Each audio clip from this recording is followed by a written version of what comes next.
In this video, I'm going to talk to you about how and where to put your skins on in the backcountry. First of all, you need to find a place in the sunshine, ideally, and it needs to be somewhere safe. So you're out somewhere flat and a safer point that you're not in danger of any avalanches, okay? And the really important thing to do is actually always look up. So you need to make sure you look up above you, so when you're transitioning into uphill mode, you're aware of all the avalanche danger as well. And if you do have a little space between yourselves, then it's even better. Now, the second thing is, when you find a nice space, ideally you want to pat down the snow and make a really good platform before you transition. Okay. Now, if you do have shift bindings, this is when you take off your ski and you make sure you put the shift straight away in uphill mode. That's the first thing that you need to do. When you do transition, just make sure you're wearing your gloves at all time so you don't get your fingers or anything caught and have a major bleed in the backcountry.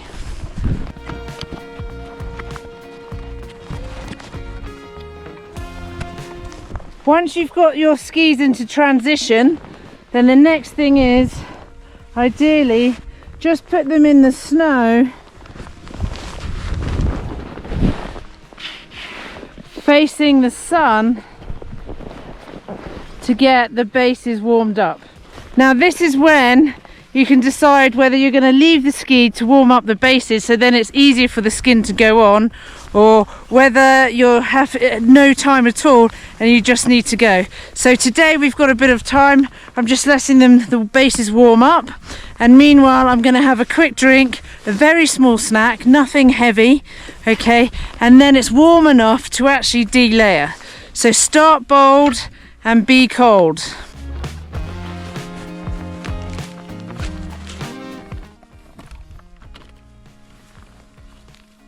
Protein bar is always good, a little bit of a protein bar.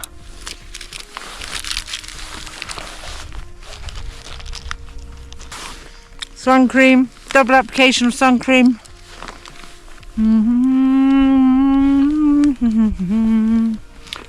Gotta keep youthful looks. Don't want to be that leather skinned ski instructor.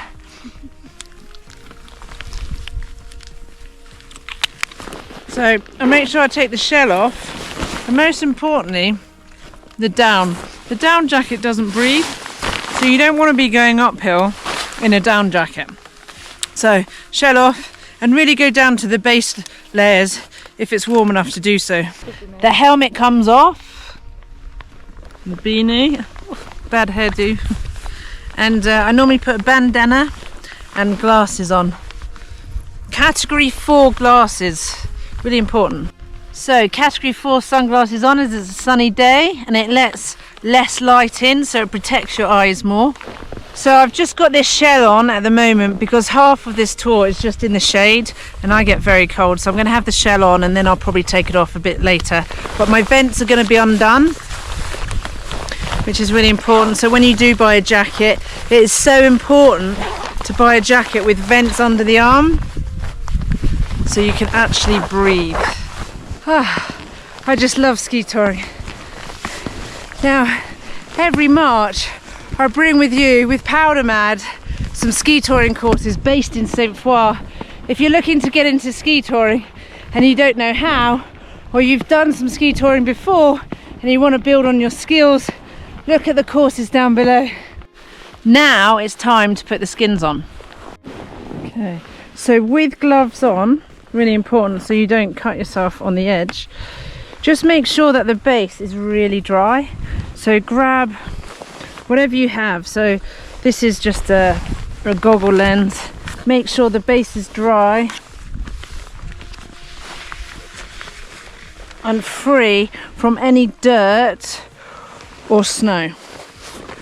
So I've got the ski here, and normally there's different ways of actually putting your skins on, but I find it easier just to have it on my knee, and I just grab the skin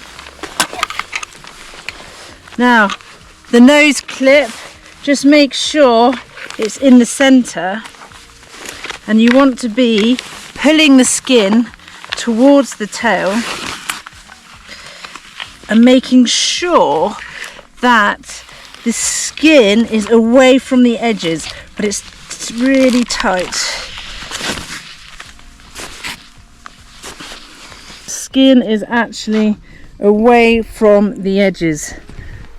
Now, a big common mistake is that people don't have the base that's warmed up or dry, and also they put the skins over the edges, so that doesn't allow you to have any control.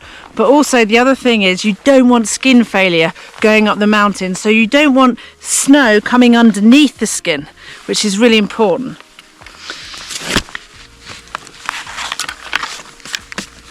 So we're just gonna there. So what I do, really strongly recommend to do this, is once the skin's on, I want you to press as hard as you can down the tip to tail.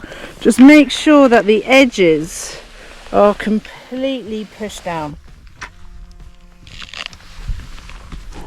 So just make sure that the skin is completely pressed down and that you've got no bubbles or creases, and it's tip to toe, and you're really confident that that skin is actually on the ski and it's going to stay on the ski.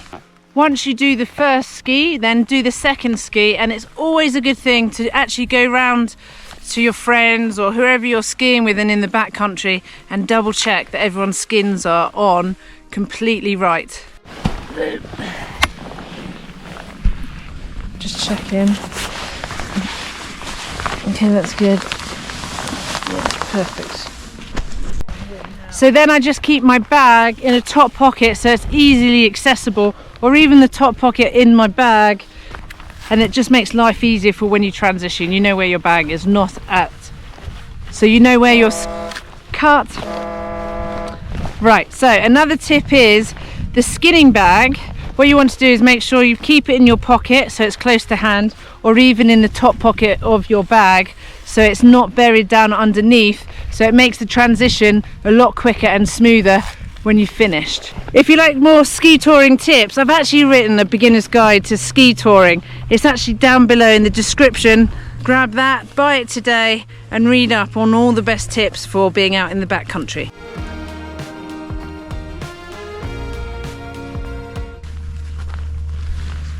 How this clip works. Oh, there we go, like that. If you enjoy this video, please smash that like and subscribe button. It really helps me in the channel. How was that, team? Good. Was that good, yeah? Excellent. Getting there? I think I've missed a few though. Certainly helped me to get myself ready. If you'd like to watch more videos on ski touring, I've put a list below, a playlist with all the videos that you can watch as well. Thanks for watching, everybody, and I'll see you in the next one.